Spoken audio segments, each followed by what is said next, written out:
So, no, I wouldn't say I have a passion for HR.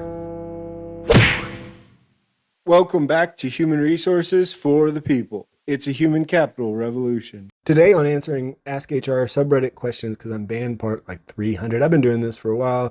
I go over different questions from the Ask HR subreddit, and we're going to be talking about each one. So today we got a question about paid time off in the last couple of weeks of vacation, hiring managers and employment history out of Texas, and finally, if an employer can make you use PTO for being late out of California. So let's start first with this question out of Connecticut. They started a role in October and they're new to the company. They're a contract, and they've been driving an hour every day to work. Doesn't really matter in the context of any of this. But they were offered a job 10 minutes from their house, and they accepted and put in 2 weeks notice. And they asked for the February 23rd off, which is within the 2 weeks. And the boss said they can't grant that day off, and that they have to work the full last 2 weeks. Can someone provide some insight on this? Is this true? Is it company specific? It's very common for companies in the final 2 weeks to not allow vacation, and it's not there's no laws that surround this specifically, since there's no federal laws surrounding PTO, but it is pretty common for employers not to want people to take vacation in the final 2 weeks.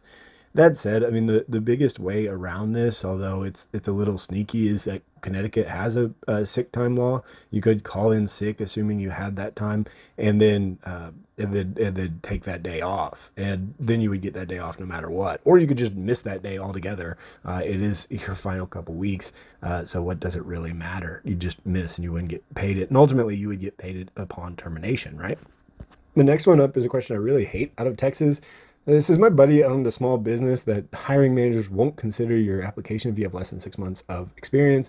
He said that they don't check since he's applying for jobs with multi-million-dollar companies in maritime, that they do check. What's the truth? Do hiring managers really check your employment history? Yeah, I mean, they check your references, or they might. Generally, the hiring manager itself probably isn't checking your employment history, but it will be part of the background check.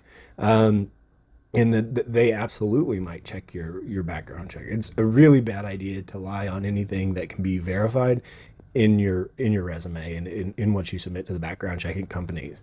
Smaller companies are probably more likely to be able to get around that, but I still don't recommend it, especially in something that's so safety sensitive like maritime. There's a great chance that you could mess up because you don't have the experience that you purport to have, right? But ultimately, hiring managers, or at least the companies themselves, do check your employment history, and they will verify, or they might verify. And he's right in that the multi-million dollar companies are more likely to check. I think that smaller companies are more likely to check references, to be quite honest. Lastly, we actually go to legal advice, and the question is, I work for a franchise company and was told today that if they don't take a break for their 5-hour shift, they would enter one into the system.